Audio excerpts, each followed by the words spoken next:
Welcome to the LahSET podcast. I am Lauren Hale, a nurse and the founder of LahSET. LahSET is a company focused on helping people through their difficult healthcare journeys. We carry the burden of navigating the healthcare system so that you can focus on healing. LahSET podcast was started to get people's healthcare stories and experiences out to make an impact for others who might be going through a similar journey. We hear from both patients and healthcare professionals. Hey everybody, welcome to the LahSET podcast. I have a guest on here. His name is Clint, and we're going to be talking about his healthcare journey. A little bit about, he kind of had a mystery illness and it progressed from there. And so, hey Clint, how are you? I'm doing well, Lauren. How about yourself? I'm doing good. It's good to see you. I know last time we talked, we had met for coffee just so I could learn about your story. And I think that your story is going to really resonate with a lot of people. So I'm excited to get into it. Awesome. Same here. Yeah. So how old are you? I am 38. 38. Okay. Well, that's very similar to me. I'm 37. So I'll be in the Perfect. 38 boat soon. Yes. All right. So tell me a little bit about yourself and what your life was like growing up. So, growing up, I grew up, here in Iowa, born and raised in Indianola, and so went to school in Indianola. Graduated from Indianola High School, and then I went up to Ames for the engineering program up there at ISU, and after that, moved back to moved back to Ankeny, started working at an engineering consulting firm, and then kind of bounced around, but all still here right in central Iowa. So, my childhood, um, I consider myself, and I'm very aware that probably one of the lucky ones in terms of having supportive parents, supportive family. My dad was very health conscious.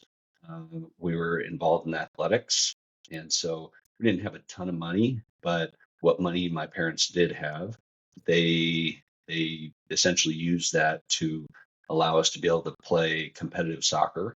So each of my three siblings and myself, we went through the West Des Moines Select soccer program and essentially did that all as kids. And so most of my childhood was centered around playing soccer. Got into Okay. high school, got into football, got into cross country, but a lot of it was centered around that. And then outside of that, I had been in Cub Scouts and then Boy Scouts, and so was spending a lot of time out in the woods, doing trips and hiking and camping, and then that what I did with that when I was younger, as I got out of Scouts, and me and a couple of buddies, we continued to do that when we got into college and then after. So that was kind of a big part of my life. And then the physical fitness. My dad, he's now 66, but since he was 14, he had been lifting weights and really focused on health, physical fitness. Helped him cope with the mental stress of trying to raise a family and trying to bring in money. And so I just naturally kind of started doing that because my dad was a good role model, and so I started working out, lifting weights at 14, and now at 38, continue to do it. It's a part of life. So that was kind of the other big aspect of my life was, um, you know, that on top of soccer, on top of scouting, and just always doing something. Yeah, that's awesome. Sounds like you were an active guy for sure. And did you have any health problems growing up as a child or anything? No, another thing that I was lucky with. Never had any kind of health problems. Never injured myself to a bad degree. Even all those years of playing soccer. No, I probably had one or two concussions, I'm sure. But Yeah. outside of that, I was pretty healthy. No broken bones, um, no diagnosed issues, um, nothing like that. As a kid, I was pretty healthy. Okay. And yeah, concussions in the 80s and 90s, we probably all had like 100 of them and nobody cared, right? Yeah, exactly. That's funny. So, what do you do for a living now? Oh, and also, I wanted to bring up, did you play soccer at Iowa State?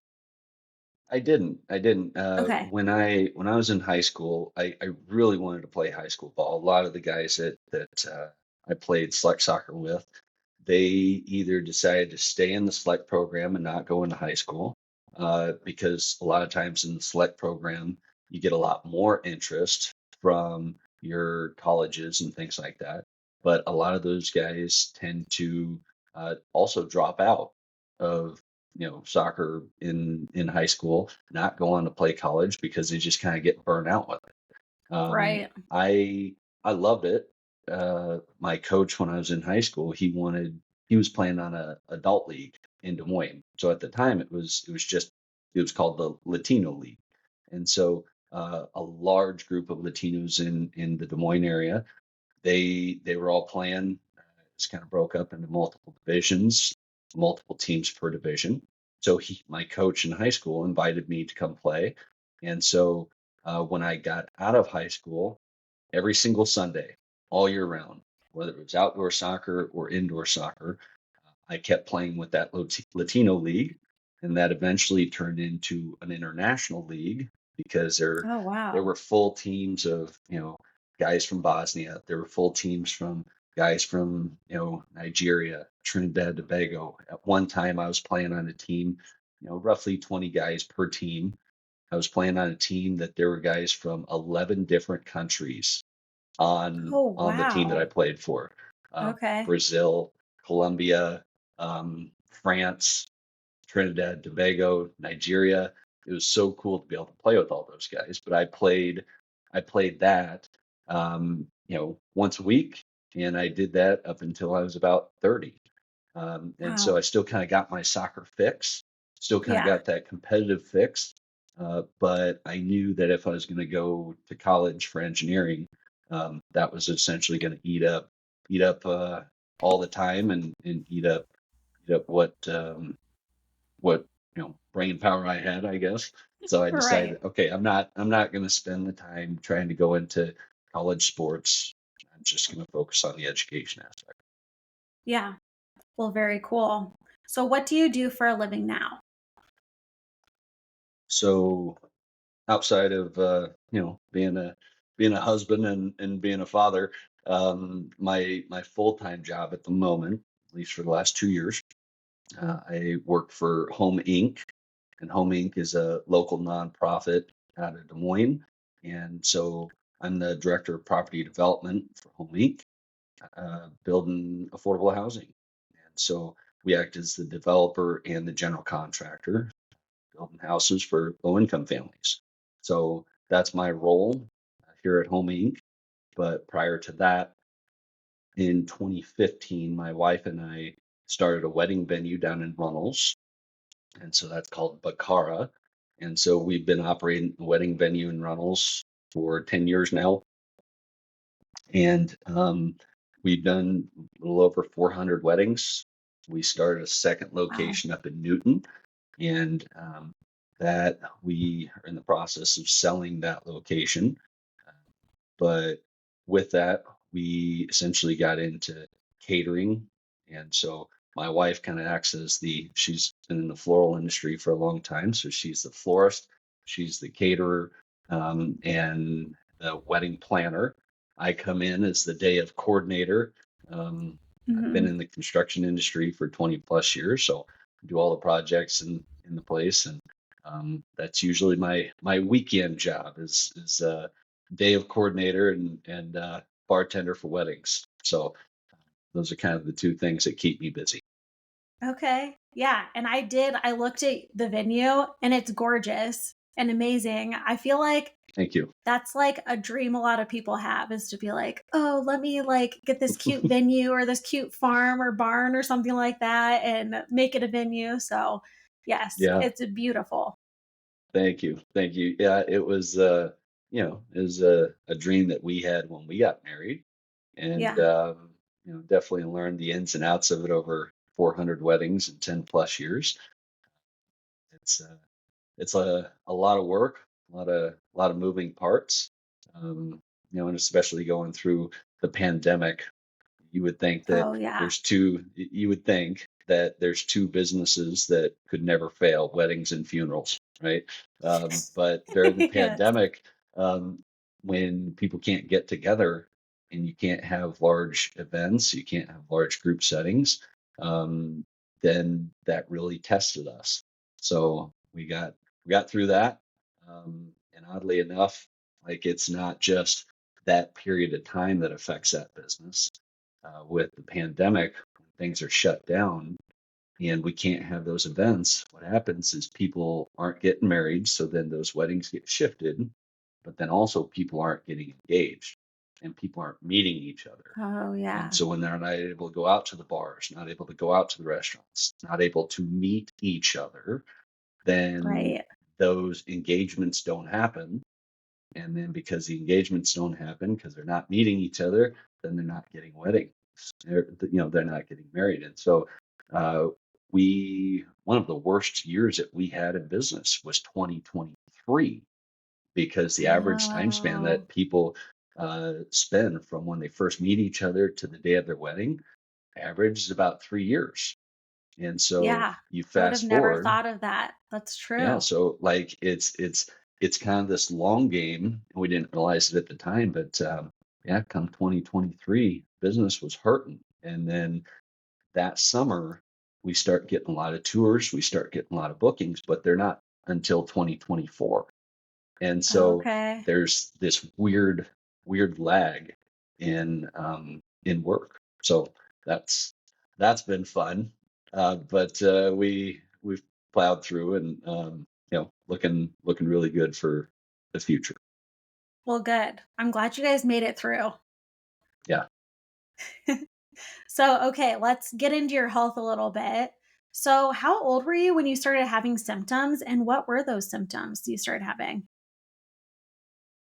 I remember in high school, um, it was it was and for some reason, like, I don't I don't remember all the fine details of high school, uh, but for some reason I remember sitting in AP chemistry class my senior year, and uh, I was always falling asleep in class. I was that guy, and Yeah. couldn't figure out why, but didn't necessarily question it.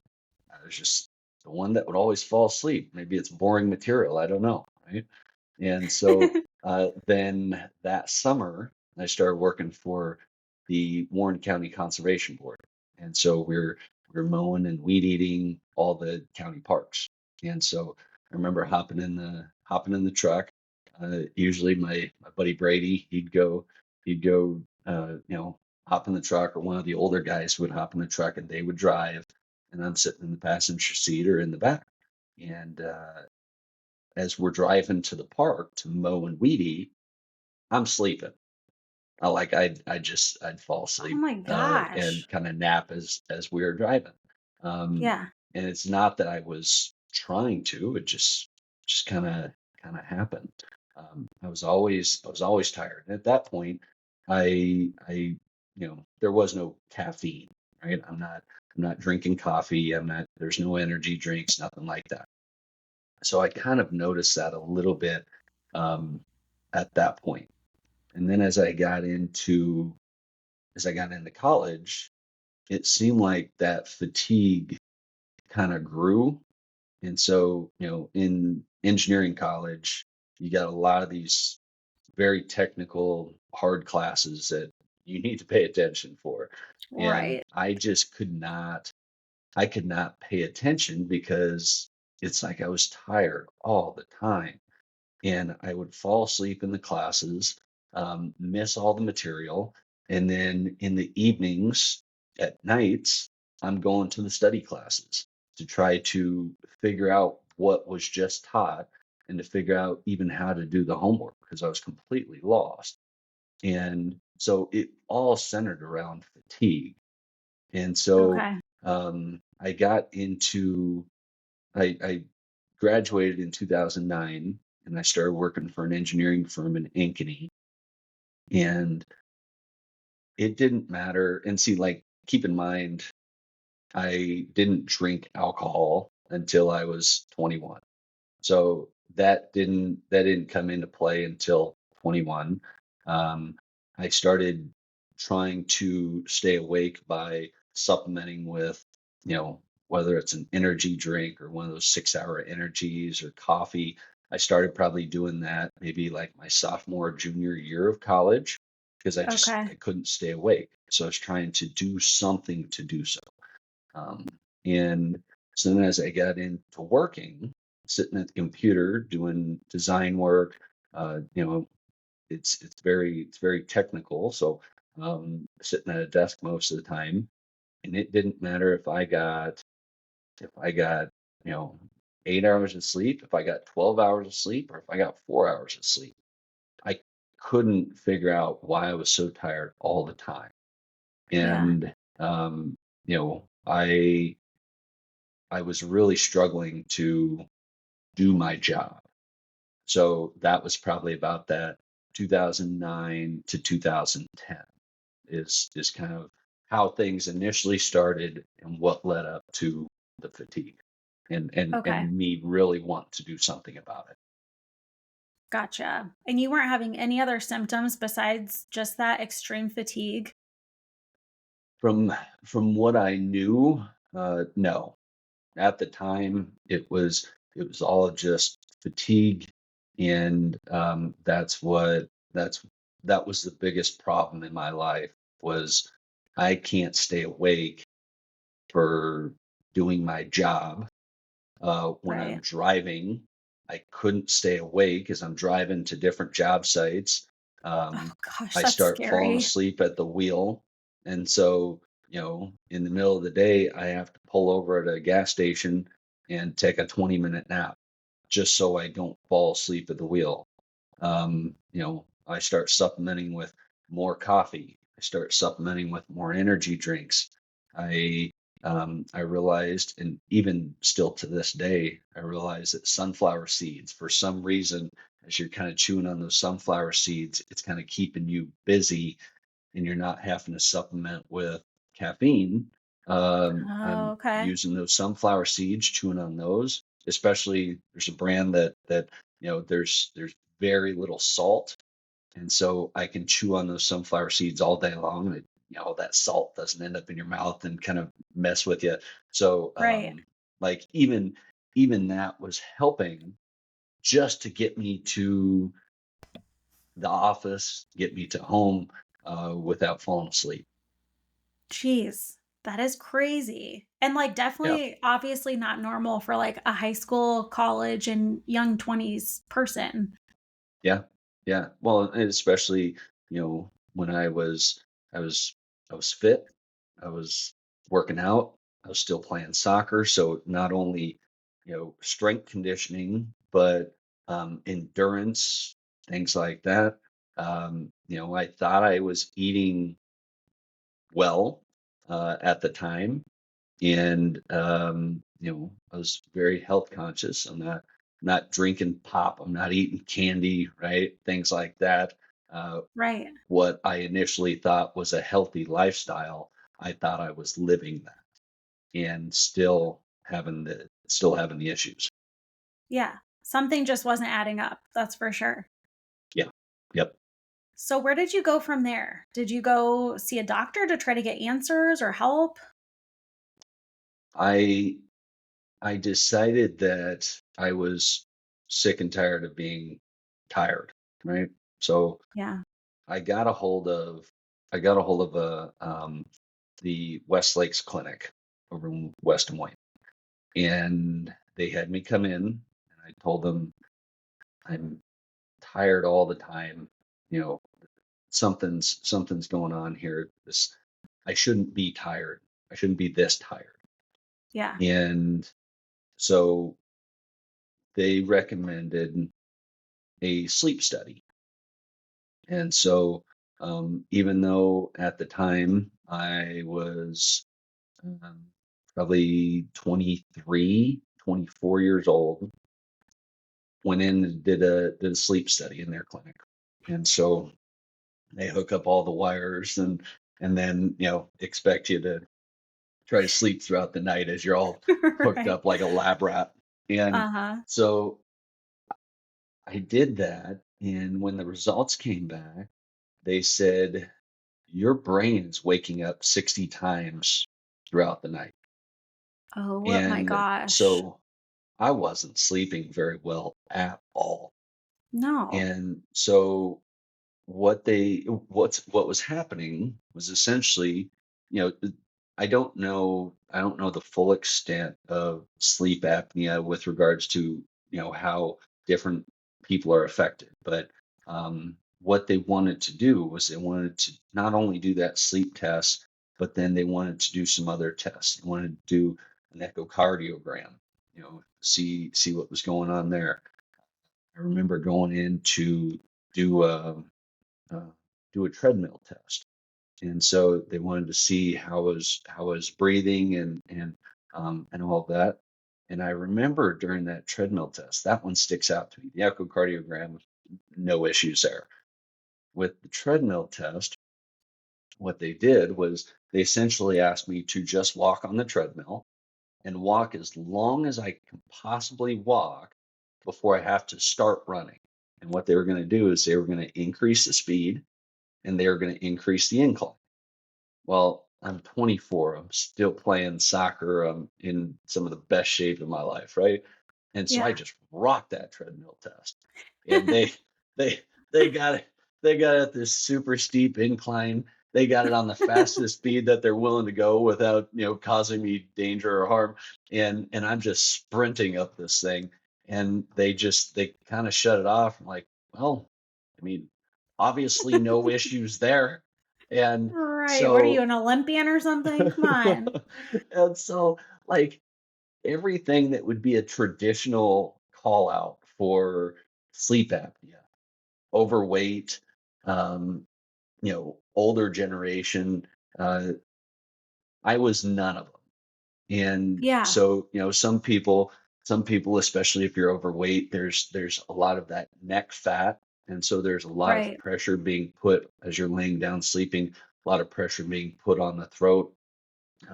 Some people, for some reason, their tongue kind of relaxes too much, rolls in the back of their throat, kind of blocks out the airway. With me, for some reason, those muscles in my throat were just relaxing to the point that they would almost kind of collapse on themselves.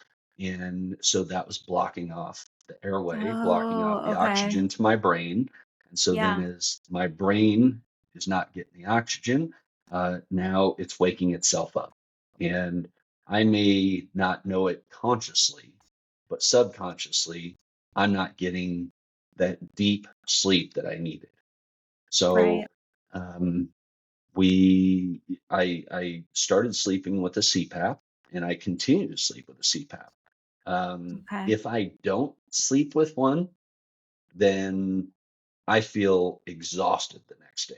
So Oh my gosh. that was a major issue, was the sleep itself. So Okay. from there, I started sleeping on the sleep machine.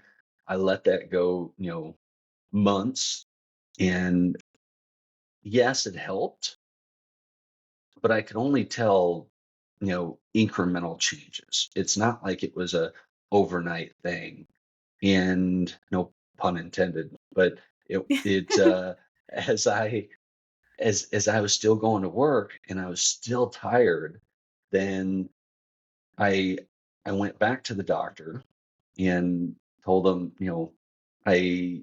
this this is great. It's helping a little, but Hmm. I'm still exhausted all the time. Yeah. And And this is so your primary care doctor that you were seeing? sure, like, I Okay. didn't without having any kind of health concerns or anything like that, I didn't really have, any kind of primary care physician. I didn't have somebody I Yeah. went to very often. I would, Right. in high school, I'd go get my physicals because the school athletics demanded it. But outside of that, I didn't really have a lot that I ever went to the doctor for. So Yeah, that makes sense. yeah. So I I went back to the same clinic that did the sleep test and talked to one of the doctors. And after looking through the chart and looking through all the tests and looking through the sleep study and looking through everything, his response is what his response is what pretty much changed the trajectory for my life and how I looked at health and fitness, um, Hmm. and my frustration with the medical industry. His response was, "Well, you're just a tired guy."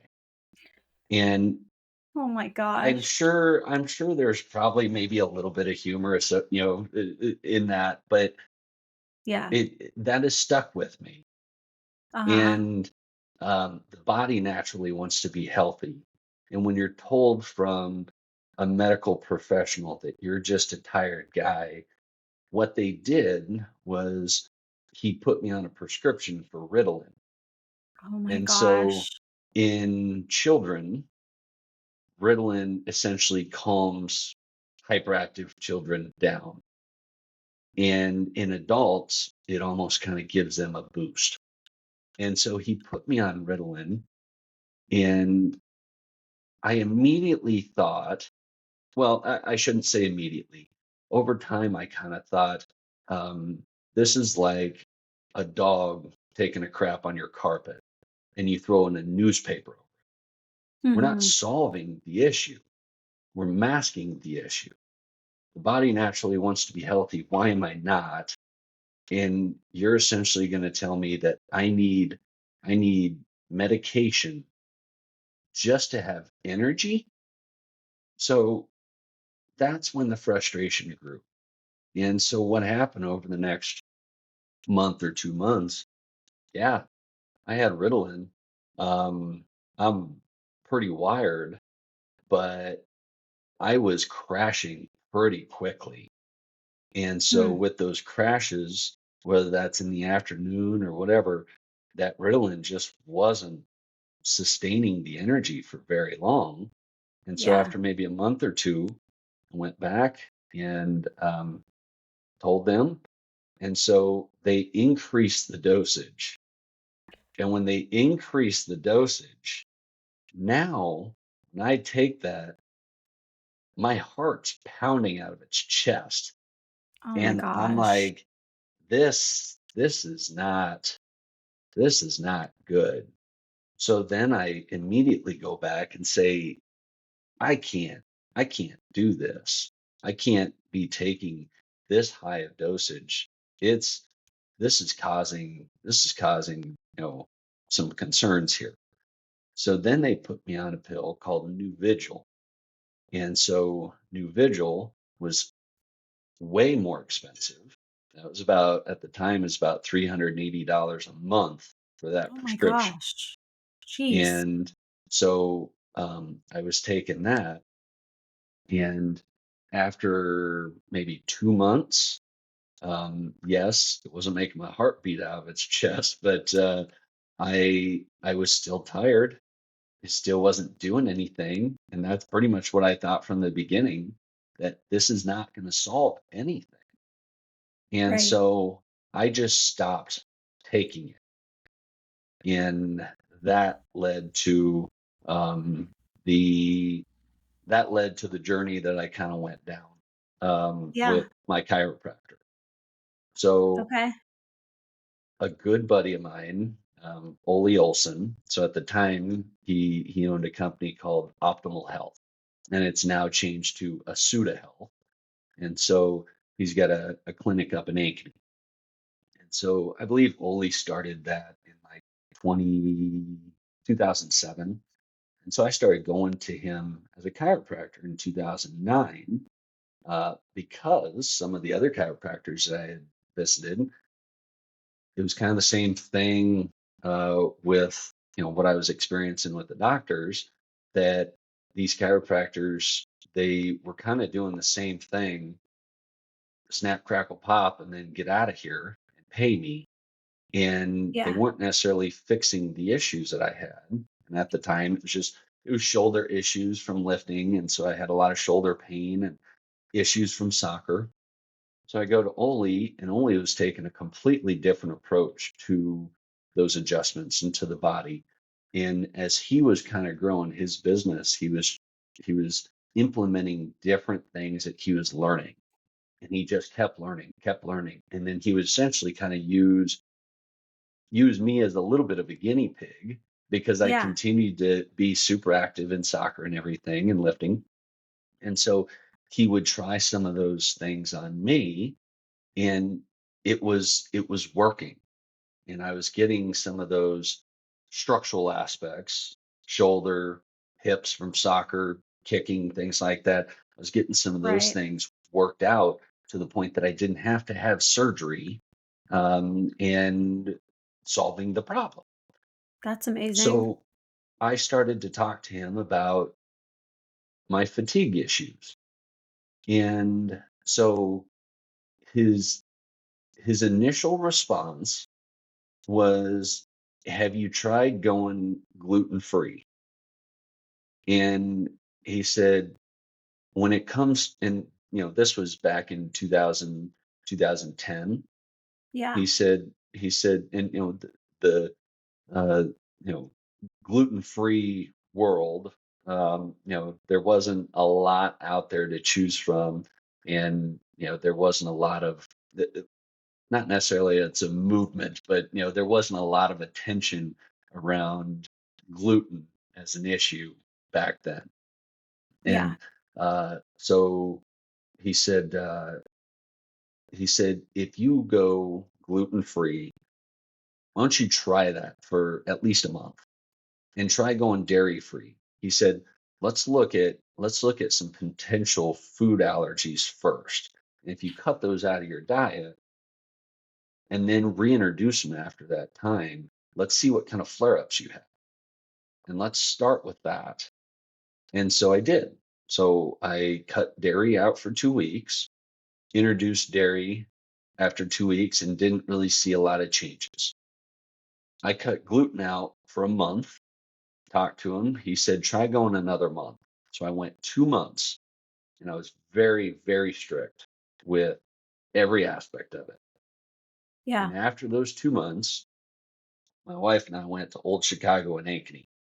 I got a deep dish pizza. I got mac and Oh cheese. no. Yeah. Hadn't had any of that for 2 months. I'm just dying here, right? Gotta have Right. it. That that completely whooped my ass. It Oh was it gosh. was immediate. Within 30 minutes, I got a migraine from hell. Uh, Oh my that gosh. that night, slept fine, sleeping with my CPAP, wake up the next day, and I'm exhausted. Uh, Messy stool, fatigue, my my knees. So I had played, at that point, I can't remember. I played 20 years of soccer. So, Yeah. at that point, I probably had played 15, 16 years of soccer. And with all the soccer, a lot of wear and tear on the knees, on the ankles, on the hips, all those joints. And so I noticed over time that as the weather would change or it's about ready to start to rain, that pressure drop, my knees would start to buckle. My ankles would start to kind of flare up, and I'd feel some of that pain. Wow. What I Yeah. didn't realize is as I got rid of the gluten, all that stuff started to clear up, and I didn't notice that I wasn't having any of those pains and I wasn't having any of those issues. And then when I reintroduced gluten, it all just came back with a vengeance. Oh And my gosh. Yeah, so that's now crazy. I'm starting to feel those pains again.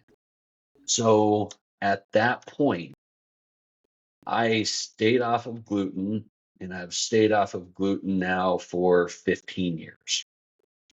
Wow. And so that was the last time that I overindulged on gluten. Um, and I say that we've been overseas for a couple different trips, and you go into Italy, and their pasta, their breads, their pizzas. I can eat my way through Italy and I have no issues at all. But then back here in the States, if I have a bite of a deep dish pizza, that throws me off for a week. Gosh. So Yeah, that's that was a crazy. that was a big game changer. Yeah. And I've heard that from so many people. Like, there's a few people in my cul-de-sac, like my neighborhood, that have gluten sensitivities or celiac. And then they'll go over to Europe and have bread all day long and it's fine. So that's like sad that we can't Yeah, have it here. I've actually heard too, this is like a random thing. Someone specifically goes to Trader Joe's and gets like pasta that's made in Italy and they can eat that and it has gluten in yeah. it and they're just fine. It's not overly processed. They Yeah. have restrictions on on the food. They have restrictions over in Europe on what can go into the food. Uh, it's it's not overly processed like it is here in the States. And Yeah. I think that's a big reason for a lot of illnesses and your skyrocketing trajectory on all sorts of different diseases, whether it's cancer, diabetes, Alzheimer's. I truly do believe that the vast majority of it is centered around the food, Yeah. and how overly processed the food is. You don't necessarily see those levels elsewhere, but because we allow some of those fillers to, you know, whether it's to make our food cheaper or to increase, you know, corporate profit, whatever it is, um, Yeah. you know, our food just isn't the quality that you can get elsewhere. Yeah, I totally agree. And just so much inflammation. Like that, what you said is just a perfect example of you eating gluten. And then it's like your knees are inflamed. You're having a headache, also probably caused from inflammation. Just so much inflammation in our bodies from the crap that's in our food. Yeah, I talked to I talked to a buddy of mine. His name's Steve. I was working engineering with him, and at the time, I believe he said his mom was in her mid 70s, and his mom pretty much took it upon herself to change up her diet, and she started going gluten free. And in her mid 70s, she doesn't have all of the knee pain, all of the ankle and the hips and the joints.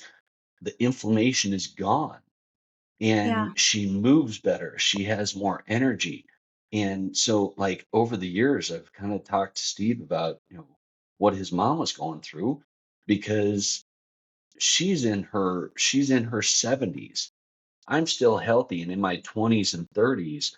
And she's seeing it to a whole different degree in her 70s by cutting out the stuff that's causing the inflammation, by cutting out all those fillers and that gluten that essentially acts as a paste, lines your stomachs, your body's essentially trying to break that down. And by Right. trying to break it down, it's essentially just attacking the lining of your stomach. So it's causing Right. inflammation and it just spreads from there. So it was kind of cool to hear her story because, completely opposite in terms of myself, but same exact kind of impact. Absolutely. And I think too, a lot of people think about gluten and they think about celiacs, like, oh, I don't have celiacs. I can eat gluten. I'm fine. You were never tested for celiacs, right? But obviously, No. it does not work well for you. Yeah. Yeah. I never got tested for anything. Um, the easiest way to find out, I mean, sure, you can go get tests and they can tell you a lot. You can go send in blood samples and all sorts of things in labs. I mean, technology's come a long way now. There's a lot of companies that they can essentially fine tune the exact diet, ingredients, vitamins, minerals that your body needs to be optimal. Right. But like the easiest way to find stuff out is to just be super strict on eliminating those things from your diet and then reintroduce and see the effects. But you need to be very fine tuned into your body, how your body feels, what things are impacting you, because it's such subtle changes. And unless you fully understand those subtle changes, it's tough to pinpoint. Right. And I think you have to be disciplined too. Like you almost have to experience something like you experienced where you were just super tired and fatigued, like falling asleep. Yeah. And like what I went through, I got super sick too. That's the only thing that prompted me to do this. And I think that that's what's hard for some other people is that like nothing is prompting them to be like, oh, I need to eat healthy or get rid of gluten or whatever. Like they just think like, "Oh, I'm fine and I'll always be fine," until you're not fine. So, Yeah. And I that's, agree. I mean, that's the it's a sad truth. I mean, think about it with regards to your car. Your Yes, we all know that we need to get the oil changed every 3,000 miles, right? Yes, we know if there's a light that pops up on your dash, you should probably go get it checked out, and you should probably have fluids changed and things like that. But it's really easy to ignore some of that stuff and just think, I've gone to 4,000 or 5,000 miles without an oil change before. It'll be fine. Right. Um, but what prompts us to do something is when our car kind of takes a crap on the side of the road. Mhm. Well, it's the same exact thing with the body. When we're living for an average of what, 70, 80 years on average, maybe more, it's pretty attainable to get into your 90s if you're fairly healthy, but it's a lifetime of discipline. And that's hard to do when there's all those other stresses in life. I've been lifting weights for 24 years now, and it's you have to make it a lifestyle change. Right. If you're doing it for a reason other than um, you know a living a long life and being as healthy as you can, if you're doing it for a simple reason, like an end goal, let's say with weightlifting, I want to be able to bench press my body weight, or I want to get to the point where I can run a marathon. Well, a lot of times, and same thing with weight loss, if you hit that goal, then what?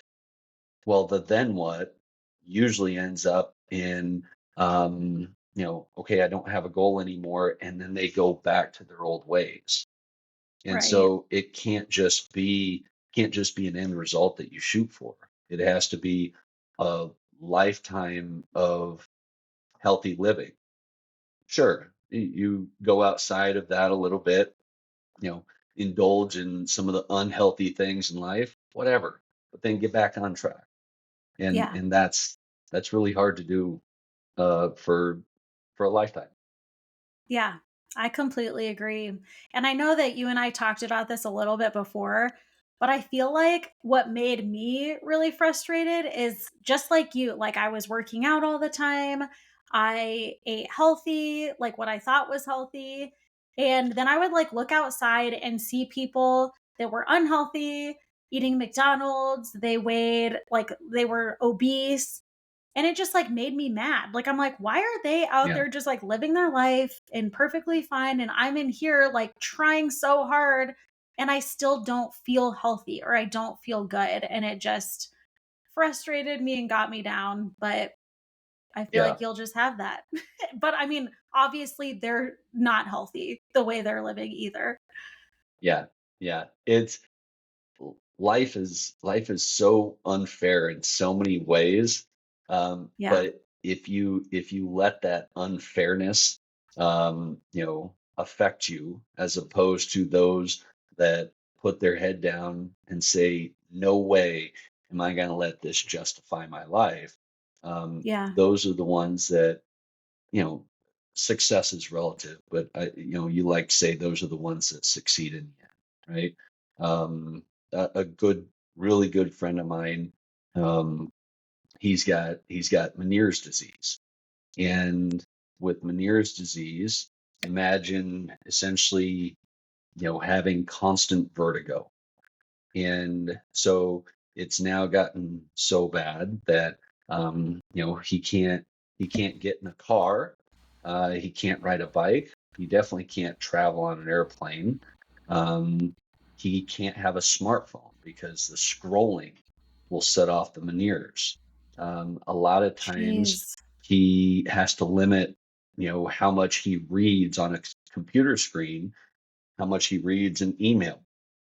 He tries to avoid typing because the typing in those letters that pop up on the screen, that movement throws off the Meniere's. But even though a guy like that, who is one of the healthiest people that I've ever met in my life, no drugs, doesn't touch any alcohol, eats extremely strict in terms of when he eats, how much he eats, and what he eats, works out every single day, pretty much runs 10 miles a day, Jeez. jacked, and he's in his 60s. You know, he is the definition of health. And then he's got a disease that essentially limits everything that he does, and any little thing, if he rolls over in bed, that rolling over causes that blood to rush to the ear, constant vertigo, and he's thrown up the rest of the night. And Jeez. so when you got a guy like that that's not willing to let his disease justify what he does with his life, and he constantly just pushes and he pushes and he pushes and he pushes on everything that he's doing, to a ridiculous degree. He will outwork any single person that I know in my life. He will Yeah. outwork them in his 60s, and he's got a condition that, um, to be honest, a lot of people have taken their own life because of that condition. Jeez. Yeah. That is definitely inspirational to me, you sharing that story. And things like that too, just putting things into perspective, I think really helps because we can wake up and feel lousy. But if we just remember, like, even just the friend that you're talking about, it's like that's inspirational for sure. Yeah. Uh, So, going back to your treatment with Dr. Olson, the chiropractor, did he do any further testing on you or anything? Or was it mainly y- just the dairy free, gluten free, figuring that out? Yep. As I kind of progressed through the changes in my eating habits and changes in the food, I I kept going to him for, and kind of giving him updates. And as he was kind of progressing in his business and learning anything and everything associated with health, he he wanted to try again. I kind of acted a little bit as a guinea pig. Um, he started getting into, like, hormonal testing, and so Okay. he wanted to do these different tests on me. But before we got into the hormonal tests, he wanted to test for gut health. So what we did was I initially did a urine sample, and then I sent in a stool sample. I don't remember many issues coming back with the urine sample, but with the stool sample, found out that I had a microorganism in my gut, and that Okay. microorganism was called Cryptosporidium. And so, where organisms like crypto or giardia, where you're getting that, a lot of times, at least in my case, I did a lot of hiking and camping as a kid. I was in Boy Scouts, and then after Boy Scouts, we got into college, and then after that, me and my buddies would, like, for spring break, for summer vacation, that's what we would do, is we would go do these week-long hiking trips. So we're traveling throughout the nation, going to all these different parks, and we'd get lost in the mountains for, 7 days. And we just Yeah. had what's on our back, right? So hardcore camping, and um, but we need water. And so typically the water source is a stream or a pond. And when you're out in the wilderness, those streams and ponds, they got a lot of bacteria in them. And that bacteria, think about all the animal feces and all Uh, that stuff that is in the wilderness. And as it rains, where do you think all that stuff goes? It all flows downhill into the water source. So you filter your water.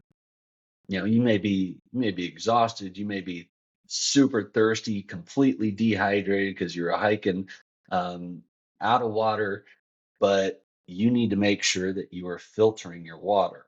And so we'd always have these different filters. We tried different things over time. Whether it was boiling the water, adding iodine to the water. You gotta wait for the water to boil, wait for the water to cool down, put the iodine tablets in it, wait for, whether it's 4 hours or 8 hours. Um, we tried these different pumps that, as you're pumping it through, it goes through this filter that essentially filters out a lot of the bacteria. Did that a lot when I was growing up. yeah. Okay. And so when I found out that I had crypto is one of those bacterias that I'd most likely got from, being out in the woods. And so then we started the supplementation to essentially flush that organism out of my system. Okay. And so it was a lot of supplements. And I feel like it was maybe like a 3 to 6 month program. And then we retested, and that was out of my system. And so, with all these incremental changes in food, in sleep, in supplementation to clear out the organism that's affecting my gut and improving my gut health, and continuing to learn more about, the food, the supplementation that I'm putting in my body, it was all those incremental changes that started to allow me to not fall asleep when I'm driving. I Yeah. still felt tired, and I was still I was still supplementing with caffeine, but um, those things were all helping. And so Right.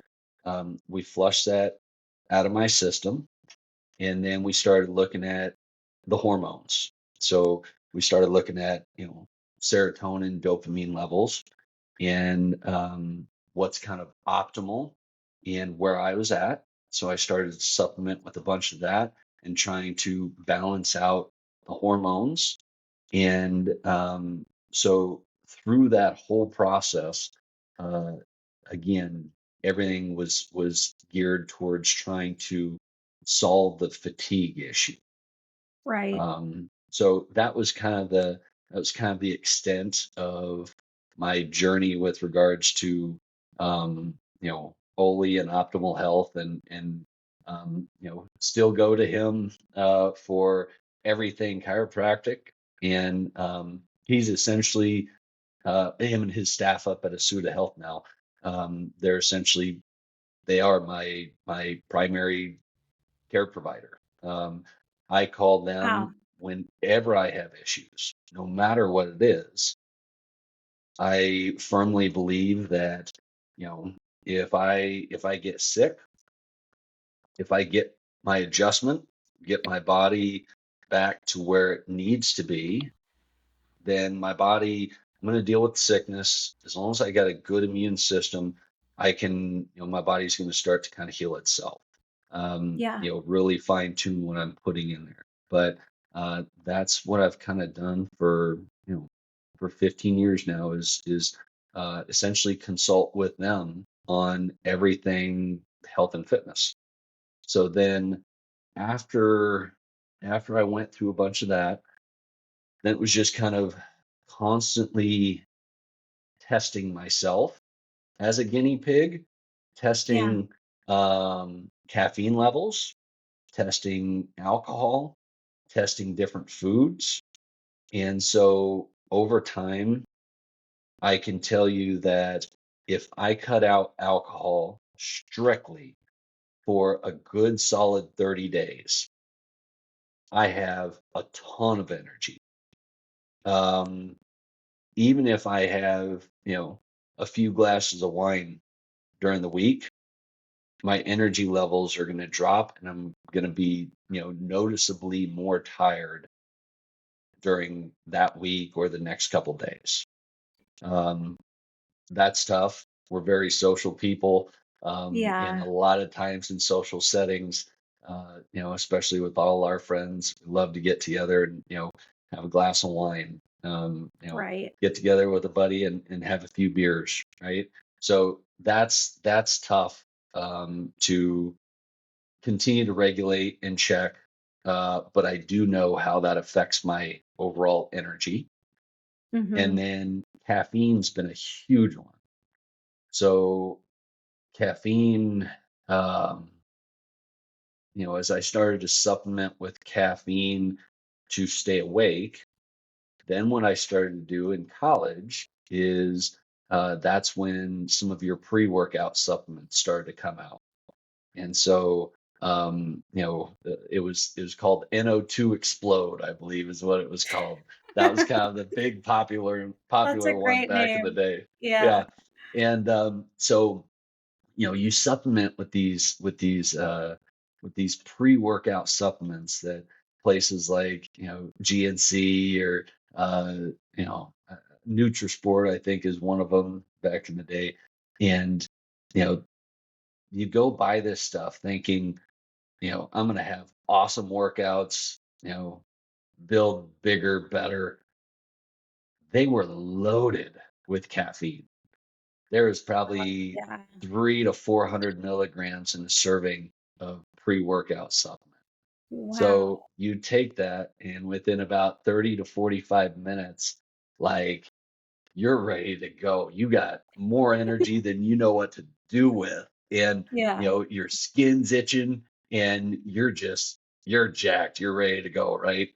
And so it was a little addicting. I mean, I've never been an addicted personality type, but you can see how people that are addicted to drugs or alcohol, you can see how that mindset could work because you feel good when you're supplementing with that. And then when you get to the gym and you're having the workouts that you're having and you're seeing the growth, um, like, man, this is awesome. But what it was doing is after supplementing with those pre-workout supplements for so long, um, it was essentially draining my adrenal glands. And Mm. so that adrenal fatigue is what I ultimately kind of will just say self-diagnose myself with. Um, Yeah. that adrenal fatigue was what I kind of contributed to all that caffeine that I was taking in these pre-workout supplements every single day. And on top of those pre-workout supplements, I was trying to stay awake in class. So then you have one of those 6-hour energy drinks, and I'm still falling Yeah. asleep. So I have another one in my next class. And the amount of caffeine that I was taking was ridiculous. So over time, still trying to stay awake at work. So you supplement with coffee. And over time, I realized that as I started to exceed 300, 400 milligrams of caffeine, um, it made no difference anymore. I was still going to be tired. Yeah. And um, it all it was doing is it was making me more tired and it was causing more crashes and it was doing no good at all. So I've learned over time that I have to regulate the amount of caffeine that I'm taking in. I have to make sure that um, I definitely am not moving past 200 milligrams. I've gotten off of caffeine multiple times, and I know that if I stay off of caffeine and I stay off of alcohol for a good solid 30 days, I'm feeling great.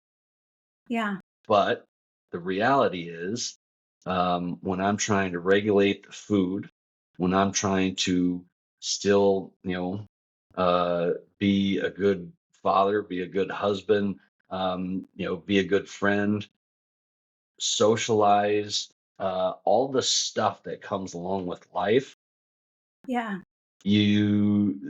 some of those strict things that you kind of put on yourself to make sure that you're going to feel great the next day, um, you're always kind of willing to sacrifice a little bit, right? I'm going to have a glass of wine tonight. Next day, I'm a little more tired, but I got too much stuff to do at work. So then I'm going to go get a coffee today. And that cycle is Mm-hmm. um, it's a bitch. I don't know any other way of putting it. It's a constant battle with myself on regulating the caffeine intake, regulating the alcohol intake, and making sure that the food and the diet is super strict. Yeah. But I do know from trial and error that if I cut that stuff out, um, go very, very little sugar throughout the day, Right. and zero caffeine, maybe at most up to 50 milligrams of caffeine from a tea or something. Um, I know that I'm going to feel great. So, Yeah. yeah, Well, thank you for sharing that. I feel like that's super helpful for anyone. Again, from being sick, and I know I shared this with you already, I'm gluten free. I don't drink much alcohol either, maybe 1 or 2 drinks a month. And I don't drink caffeine anymore either. So I feel like awesome. we're all kind of, going down the same path and figuring it out in different ways. Um, but I know you mentioned those things. Are there any other things that you would want to mention to anyone going through like a similar journey to you or just to be healthy? The gluten, caffeine, alcohol. Is there anything else that you take or do just to try to stay healthy? So, um, I I always take some sort of a green supplement, whether that's in powder form. Um, my wife and my son's 6, and we've been getting these green gummies. They're Okay. called Gruns, Gruns. All Um, right. I'm going to write that down. Great, absolutely great. And what we've noticed, my wife has noticed more because I've been taking a green supplement for quite a long time, because if your diet gets off track and you're eating in my case, gluten-free pastas, or you go out for Mexican, or anything like that. Think about what you're eating. You're eating heavy carbs all the time, Yeah. and you're not getting a lot of good fruits and vegetables. And even with the fruits, there's a lot of your tropical fruits that are high in sugar, and so, Right. it's not great to be eating that stuff all the time, but most people are missing out on those greens, those Yeah. good, healthy Absolutely. greens. And so, I've always supplemented with a green powder. Well, it, tastes like eating grass, or it tastes like, licking the dirt, right? So it's not great, Yeah. but I do it for the health purposes. And Yeah. so ever since we started going with these green gummies, my son loves them. My wife loves them. My wife has noticed significant changes with regards to you know, bowel movements and health with the gut and energy. She's noticed more changes just because she wasn't on a green supplement. Um, and so that's been cool to see. Yeah, Um, that's awesome. my son, good luck to any parent trying to get a boy to, to eat in general and slow down, right? Right. Yeah. But outside of that, good luck to any parent on trying to get that boy to eat, eat the veggies and eat the greens. And so if they can do so in a sneaky form that they're going to love, then I at least know that he is getting that stuff. So that'd be a huge one for anybody is, whether that's in gummy form, whether that's in a shake. Do There's you a use a lot of options certain out there. powder? Do you use a certain So green powder? for the longest time, I would use Amazing Grass. And so the reason I liked Amazing Grass, they they came out early before a lot of these other green supplements came out. Um, and it was more price. Um, uh, it was a better price than what I was seeing on some of the other options. It was the same. It Okay. was the same stuff. It was the same ingredients. It's all organic greens. And most of the time, your Hy-Vees, WalMarts, Sam's Club carried Amazing Grass, and especially, excuse me, especially with Sam's Club, you go into Sam's Club and you could get a bulk container for the same price that some of your other stores were selling for a half of that. And Oh, so, wow. Okay. um, so that was a great option. But now we've kind of moved towards the gummies just because, I know Yeah. my family's gonna love it too. Right. Um, Yes. And I will link both of those. That is great. Perfect. I've been looking more into green powders, and I think the thing people just feel overwhelmed by it because you look at one and then you look at another one and then you're like, should Yeah, I pay more? Does this matter? Does that matter?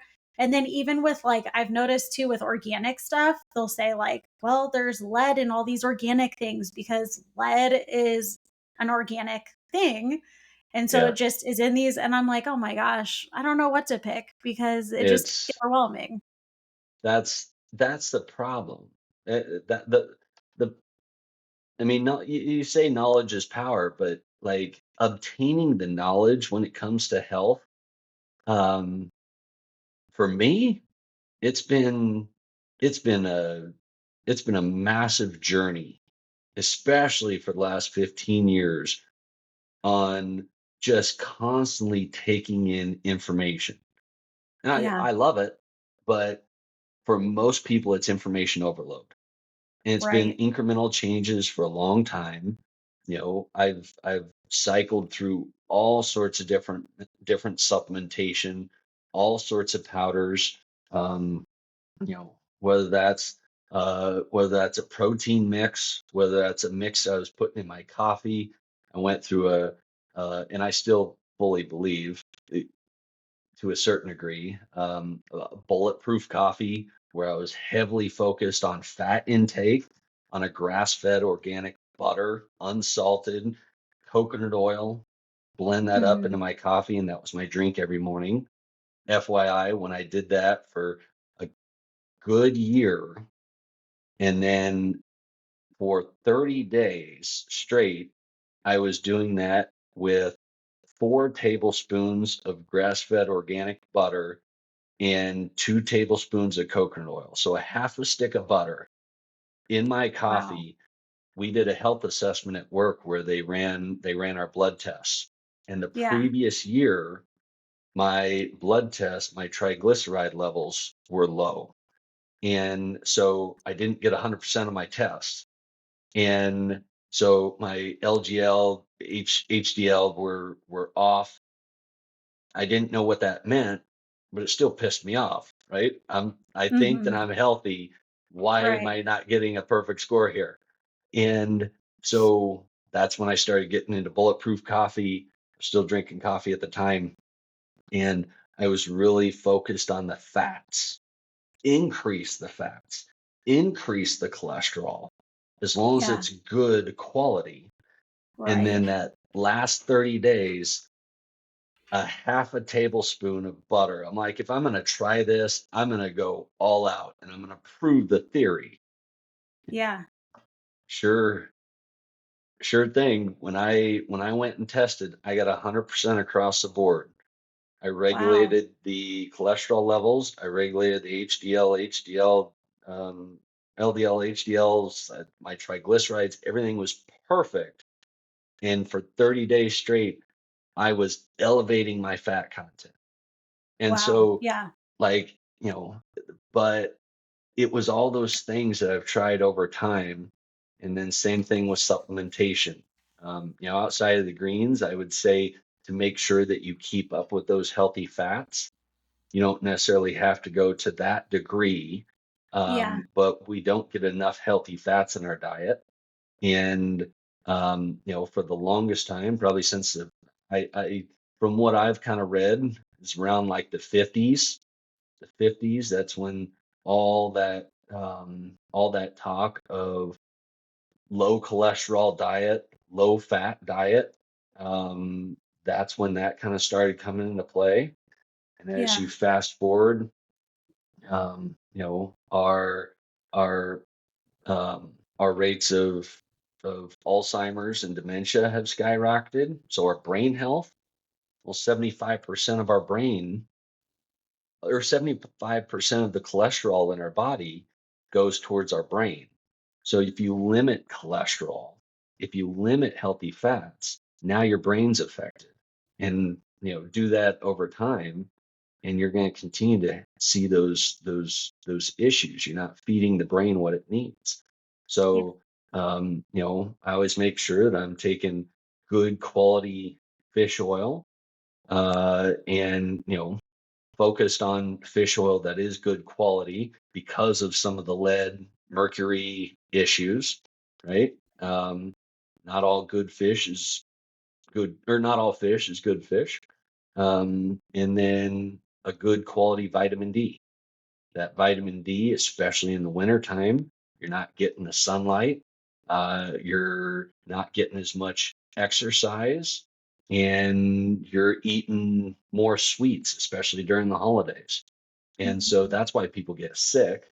It's not necessarily because it's cold outside that you're getting a cold.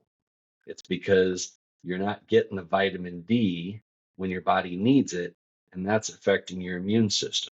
So over the winter time, I increased my dosage of vitamin D, and really the extent that I get sick is a runny nose. And so Wow. Yeah. um, that's those are kind of the big ones that I would highly suggest people focus on is your greens and your two fats, mainly focused on fish oil and vitamin D. It's a pretty simple way to start, and go from there. Yeah, absolutely. Well, thank you for that advice. And I know you were just talking about too feeling like overwhelmed, like information overload for some of these people. So, to end our podcast, I was just going to ask you, how do you go about getting differing information and then making the right choice? Because that's something that happens, I think, to everyone. You hear something from this doctor and you hear completely opposite from that doctor or even research. So what recommendation would you give for that? So I was lucky in finding someone like Oli, who he dug down into that rabbit hole, and he dug really deep, and um, would look at all the different sources, all the different articles. He's got a doctorate degree, and he's really understanding what he's being told in some of those research documents and things like that. So I was lucky to have him as a resource as I was kind of making my way through this. Um, and then outside of him, um, I start, luckily, over time, your places like natural grocers, your places like Campbell's Nutrition here out of Des Moines, places like Whole Foods, they've kind of started to pop up over time. And so, for a for the most part, and this isn't completely generalized, but for the most part, I feel like I can trust what I buy when I go to those places. Right. But then when I get there, so then that further simplifies and makes things a little less complicated. So when I get there, then it's understanding the ingredients on the back of the bottle, on the label, and understanding that if it's not a if it's not a you know a lot of times organic whole food, if it has something in there that you don't know what that is, Yeah. then I don't take it anymore, because that usually means that it's probably overprocessed. um, I understand that certain things have to go into those foods to make them shelf stable, to help them, last longer so they can get it out to the masses. I Yeah. understand that. But it's I've just spent so much time reading labels and trying to understand what is actually in this product that I'm putting in my mouth. Right. And if I have to Google what that thing is, and yeah, there's gobs of information that's going to pop up. Oh, this is fine, or oh, this is bad. Um, you Right. know, this causes cancer. No, it doesn't. That's that's really hard to make your way through. I get Yeah. it. But I I guess I've kind of fine tuned that over time to understand that there's a lot of fluff out there. If I'm willing to eat something that is full of a bunch of stuff, um, that's fine. But then let's get back on track the next day. So, um, Right. not a great way to answer that question, No, it but was you know perfect. That's good advice. I yeah, I had somebody to help, and then it's just been, constant research over time. And I choose what information I'm willing to accept. Um, Yeah.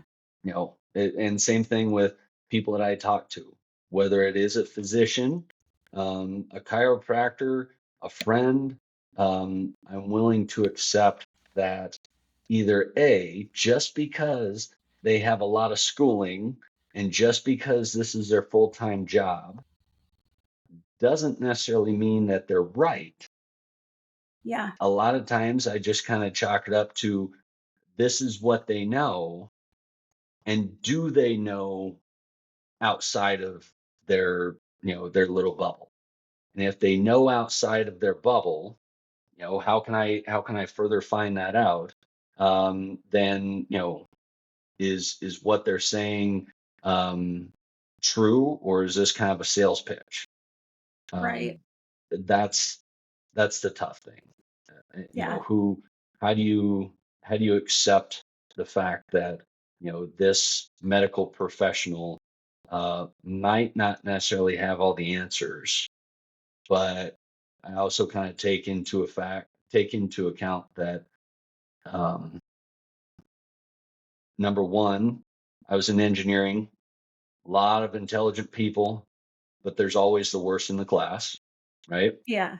Not Yeah. everybody is the A student that knows this material back and forth. And some of those people that are A students, they're just good at taking tests. So it doesn't necessarily mean that that subject matter sticks. Does that make them a trusted physician or a trusted engineer or whatever? I don't know. They know what the book says, right? They're good at studying and good at taking tests. And then outside of that, did they grow from their education, or are they willing to accept the institutionalized knowledge? Because that's not always right either. A lot of things have changed over time. Look at what they told us in the 50s with regards to cholesterol and low fat. Right. Yeah. That's not right. And, margarines and vegetable oils, that stuff's garbage. And that was introduced in the 50s and 60s. And Yeah. so now they realize, probably not great. So just because that's what is being told from, the institutions doesn't mean that that's correct. Is there an incentive for them to tell me this? I guess maybe that I don't mean to sound, conspiracy theory-ish, but I do Mm-hmm. understand human nature, and in understanding human nature, uh, you know, we all have incentives to do things. And if there's a money incentive, um, to sell a certain medication, to sell a certain product, to lean somebody a certain way, I have an issue with that. And Right. so, I don't know if I'm as trusting of anybody until I have all the information. And I don't know if that's a great message to tell people, but I guess with every aspect of my life, in business, in health, um, you know, what I'm being told isn't necessarily always in my best interest. So Right. Yeah. Well, you've had a long journey too. Over, 15 years, I think you've run into people that are not trustworthy and that are. And obviously, some of those people have proven themselves and you see results from it. So obviously, you're going to keep trusting Dr. Olson to help you because he's proven himself to care about you and get you to a place where you feel good. So I yeah, think that makes a lot of sense. And I feel like that's a good thing to end with is just making sure you find someone that you trust. I think a lot of people go to doctors or physicians and they just feel stuck with that person. Like, ugh, I don't want to leave because it's so much effort. But you need to get someone that you trust and feel comfortable with and who cares about you and is going to heal you. yeah, yeah. Take take ownership of your body, and you know don't let anybody tell you what you should and shouldn't do with your own body unless you are fully on board. You have all the information, you've done your own research. Just don't say yes. Actually gather all the information and make a highly educated decision on what's best for you and your family, um, because there's a lot of information out there, and it does take time to sift through it and really figure out what's going to work best for you. Absolutely. Well, thank you very much, Clint, for being our guest. And I love hearing your story. I'm happy that you're feeling better and just on a better road for yourself. So that is awesome. And thank you very much. Of course, appreciate you.